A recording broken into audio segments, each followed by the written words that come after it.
morning and welcome to another edition of Mark's Inspiration. Glad you could join me here today as always. Feel like a used car salesman. Anyway, glad you're here. It's a beautiful sunny day in St. Louis, Missouri today. Hope it's wonderful wherever you are in the world. And today's topic is going to be, first, like and subscribe. Today's topic is, well, I had a question from a subscriber, my loyal subscriber, Sparty Fortune. No, not the Sparty Fortune, the dating guy, the other Sparty Fortune in Uzair. I think that's how you pronounce it. You'll have to correct me if I'm wrong, Sparty. And he asks this question: if a world needs a man, why does he need a family? Can he do everything by himself and for himself? It's a good question. I wasn't quite sure what he meant, but I asked him to explain.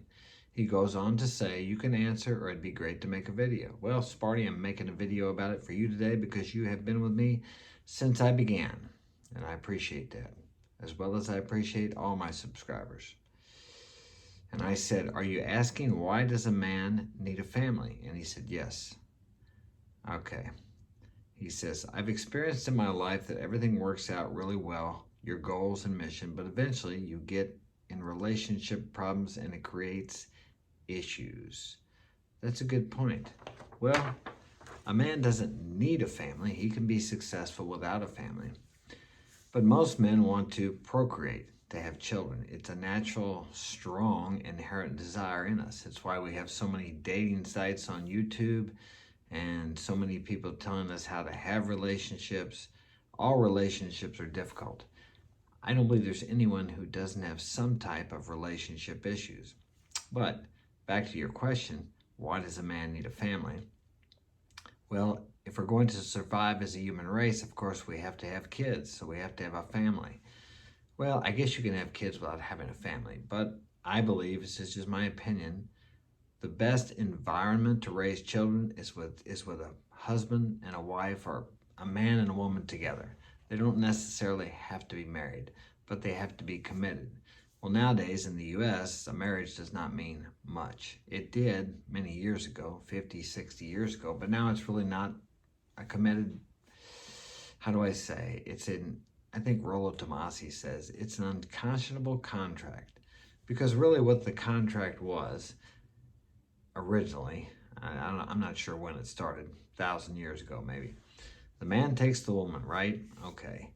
And his part of the contract is to protect and to provide for her.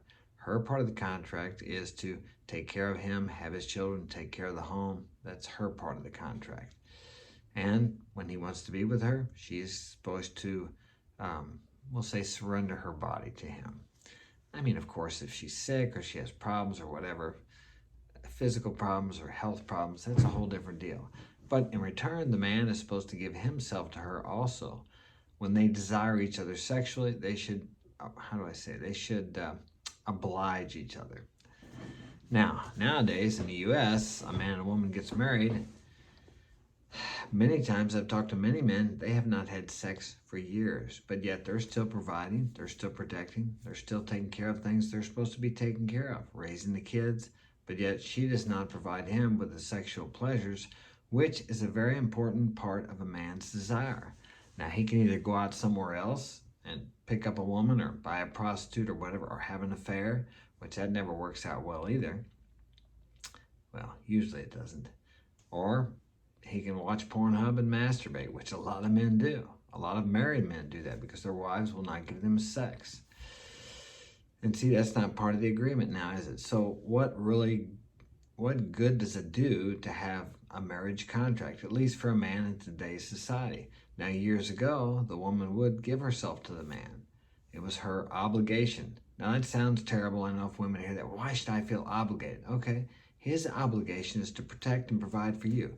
If you're walking down the street with your man, I'm speaking to a woman, but this is just as much for men. If you're walking down the street with your man, this is the woman that's complaining about what I'm saying, and the assaulter comes up, don't you expect him to protect you? And as well as he should protect you. If he's your husband, your lover, your boyfriend, your confidant, that's his job as a man. And you as a man, my subscribers that are men, if you can't do that, You need to get your, excuse me, you need to get yourself in a position where you can do that. That is your responsibility as a man. Women are the weaker sex. Contrary to what the movies and TV show you, these 105-pound hot-looking women beating up these 250-pound Green Beret type Secret Service guys. That's only in the movies. That's not reality. So to have a family is about, it's like a small government. Okay, the family is actually the heart of the nation. When the family starts breaking down, look at it, look at America, look at the United States. Our families are continually breaking down. The family is falling apart. More than 50% of marriages, I think the stats are, correct me if I'm wrong, end in divorce because it just seems like an easy way out. And for the man, it's very difficult. I know here in the U.S. because if he's got a couple kids and depending on which state you live in, he could end up paying child support for the next 21 years. The kids were just born. And in some states, if you've been married for 10 years, you'll pay alimony too. Lifetime alimony. I think there's 1 or 2 states like that. Fortunately, here in my state, it's not like that. But when a man has in front of him the idea that he may have to pay child support, which is maybe 50% of his income, depending on how many kids he has, for the next 20 years, and if he raises his income, she can come back once a year and they can reevaluate his income and take more money. So it's really depressing for the man. Excuse me. But I believe in marriage. I've been married 4 times, divorced 4 times. It just doesn't work here in the U.S. For me, some people do stay married. But it's just it looks like an easy way out. The woman thinks, well, I don't have to put up with this. I don't have to do what he tells me. I can go out and get money from him. I can stay here in the house and I can get a boyfriend, move him in. And my husband will have to pay for the house, pay child support, and I can be free.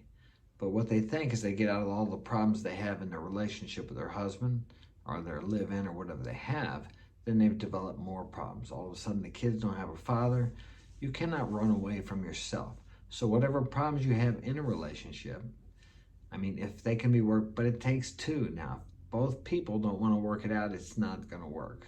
I mean, that was where I found myself. The last 3 women I was married to all wanted to run around. They had boyfriend, they started cheating on me, and I couldn't figure out why. I was the player when I was younger, until I was about 30, okay? But what happened was, and I've spoke about this before, I fell into the social imperative or construct or idea that a good husband goes to work every day, comes home every day, provides for his wife and family. He's a steady, dependable man. Now there's some truth in that, but enough truth in that to get you lulled into the idea that that's going to make your relationship work and your wife or girlfriend or live-in, whatever it is, love you. Well, it doesn't work that way. They become bored most of the time. It's too steady for them. Maybe if you have a woman who's 50, but I don't know, look at Jada Smith. She's getting close to 50, right? Anyway. But they become bored. It just doesn't work with most women. Women need adventure. They need a little excitement. So if you're married to your woman and you're not doing anything except what you think you're supposed to do as a man, which is protect, provide, be a father to your children, be an example, those are all good things worthy of merit. But if you are not giving her that excitement she needs, she'll get that somewhere else, or that drama. You can damn well bet if a woman says on her dating profile, no drama, she's got some drama, and she'll create some drama in your life. But you don't want that as a man. You don't need to be spending your time and energy trying to make your relationship work other than you just being the man you're supposed to be. But if you're being the man you're supposed to be and the man she fell in love with, you will be doing the things that keep her excited, keep her attracted to you, which is you still have options. You still have girls flirting with you. You've still taken care of yourself. You still look good. You're still excelling as a businessman, an entrepreneur, whatever profession you've chosen. You're still reaching for goals. You're still focusing on your vision. You're not focusing on her. These things keep a woman attracted to you. She is not the center of your world. She is not the center of your attention. You are still your center. And this is the best example you can give for your children also. Never put a woman on a pedestal. I know the last woman I was out with, or I dated for about a year, I put her a little too much importance, and I kind of fell into that. She kind of got bored. She wasn't the most important thing in my life, as she soon found out when I walked away from her. But she was too damn important, and that doesn't work. You've got to keep a woman.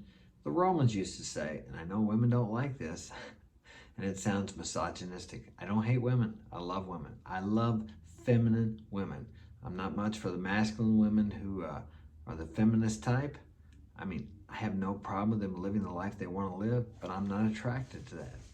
So I can be friends with a feminist as long as she doesn't try to impose her views on me, and I won't try to impose mine on her. Live and let live. That's my motto. I have no friends that are feminists, but I think I could be friends with one. I'm pretty open-minded. That's a whole nother video. But back to the family. So that is why a man doesn't need a family, but the family is important for humanity. It is a nucleus of society. If you have strong families in a nation, you have a strong nation. If you have weak families, you have a weak nation. United we stand, divided we fall. If you see here in the U.S., we're becoming more and more divided. We have race, we have this, we have that, more and more division. We have all these genders, we have, my God, I don't know, we got all kinds of things dividing us. The media is putting everybody against everybody because drama sells. Think about that. So family is important to a man because it is important to humanity, to society, that humanity continues to expand and to grow and to propel towards something more, to create a better world for everyone. That's about all I got on it. Maybe I'll speak on more on that later, but remember, you're a man, be a man, don't be a puss, okay? Have a great day. Want to get my help personally? marksinspiration.com.